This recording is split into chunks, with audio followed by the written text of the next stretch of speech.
Vous êtes toujours vivant, mais après que j'ai touché à Photoshop, bravo. Pour la peine, voici le numéro 20 de Comics Actu. Commençons par quelques petites news sur les adaptations. L'univers Valiant au cinéma devrait finalement commencer par le film Harbinger fin 2007 ou 2018, suivi de Bloodshot et Harbinger Wars. Comme Sony a un gros appétit, c'est aussi mettre à l'écran les personnages de Face, La Voyeur, Generation Zero ou encore Hard Corps. On a aussi quelques visuels de la web-série Valiant chez Bat in the Sun avec David Rowe en Ninjak et Jason David Frank en Bloodshot et ça rend pas mal. Amazon décide donc bel et bien de produire la nouvelle série The Tick sur son service Prime TV. Nous n'avons malheureusement pas encore de nouvelles concernant la diffusion chez nous. Les super-héros de la chaîne CW ont l'habitude de faire, comme leurs homologues de papier, des crossovers annuels. Et cette année, la menace devrait être les Dominators, et notamment leur rôle de menace important lors de l'event Invasion de la fin des années 80. J'ose espérer que leur apparence sera un peu modifiée, car leur look avait tout de la caricature asiatique, mais vu que l'on parle de garder le style visuel de McFarlane intact, je pense que c'est mort. Je ne vois pas comment le grand public d'aujourd'hui pourra ne pas prendre ça pour une vision un peu raciste, surtout que les comics évitent aussi d'utiliser fréquemment ces personnages pour un peu les mêmes raisons. Je veux dire, désolé, mais ce sont des Fu Manchu ambulants, il faut le dire. Bon, des Fu Manchu glabres, ok, mais quand même. Si l'on doit parler comics, commençons par la firme de lettres d'ici. La maxi-série Dark Knight 3 vient de gagner un numéro supplémentaire, passant de 8 à 9 numéros sans vraiment de raison particulière d'après ses créateurs. Sam Humphries devient exclusif à DC. Comme Raphaël Albuquerque s'en va déchiner chez Mark Millar, il fallait bien quelqu'un pour reprendre le titre Batgirl après le numéro 7, et l'élu est Christian Wildgoose. Le prochain arc de Superman, Return to Dinosaur Island, se veut un hommage à Darwin Cook, décédé, et notamment à l'ouvrage New Frontier. Greg Rucka explique de son côté que oui, Wonder Woman peut avoir des sentiments pour une personne du même sexe qu'elle, parce que le concept d'homosexualité n'existe pas chez Amazon, seulement le fait d'être heureux et d'aimer qui l'on veut, et que jamais personne chez DC n'a voulu enlever cette partie du personnage, juste qu'il est difficile de le montrer de façon juste. Continuons notre petit tour de l'actualité avec Marvel. La ville de Los Angeles vient de désigner le 28 octobre comme le jour de Stan Lee, ancien co-créateur en chef, et la convention de la ville, la Comic-Case, vient d'être nommée en Stan Lee's Los Angeles Comic Con.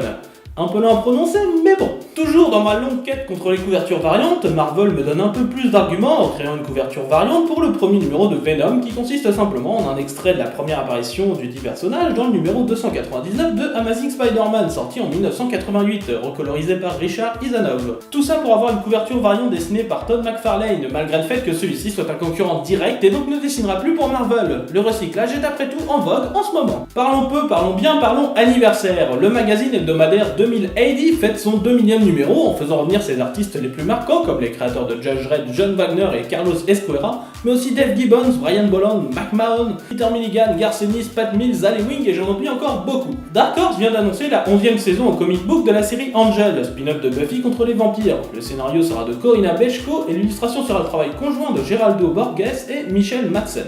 Autre nouvelle série, cette fois chez Titan Comics, Peter Milligan travaillera sur The Mummy avec au dessin Ronilson Freer. La série reprendra le travail des films horrifiques de la Hammer. Boom Studio, quant à eux, nous tease une série de Matt Kindt et Tyler Jenkins qui a l'air bien sympa. Quant à Top Call, on nous annonce que la toute nouvelle série Eclipse vient de passer au statut d'ongoing après le succès de son premier numéro.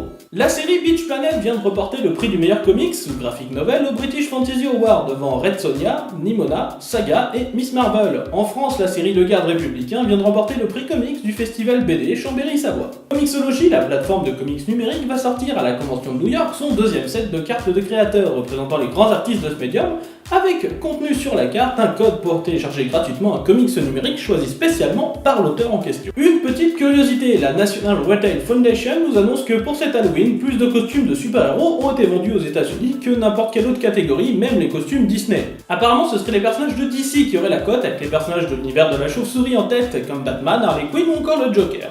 Chose importante à souligner, il y a beaucoup de costumes de super-héroïnes ou de vilaines, ce qui me semble être une très bonne chose. Enfin, un petit peu en dehors de ma juridiction, mais qu'importe, un journal de l'Illinois a dû s'excuser publiquement pour avoir publié un dessin satirique portant sur le nombre de morts de personnes de couleur effectuées par la police. L'excuse est venue après qu'une partie des forces de police locales s'en soit plainte, notamment le commissaire en disant, je cite, que ceci est un exemple d'un journal local ne soutenant pas ses forces de l'ordre locales. Avant de clore l'affaire, je rappelle juste que la presse est normalement libre et que se sentir obligé de s'excuser auprès des forces de l'ordre ne me semble pas la définition exacte de la liberté de la presse.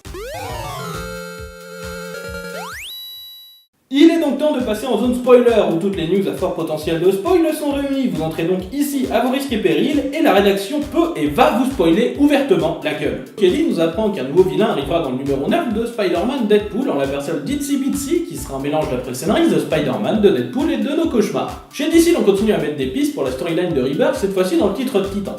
En effet, le numéro 3 nous montre Kadabra, normalement un vilain venu du futur, comme étant le responsable de la disparition de Wally West, le Kid Flash, jusqu'ici. On apprend aussi que Wally West ne semble plus relié à la même force véloce qu'auparavant, et on nous sous-entend grandement que Kadabra est désormais un descendant du Docteur Manhattan.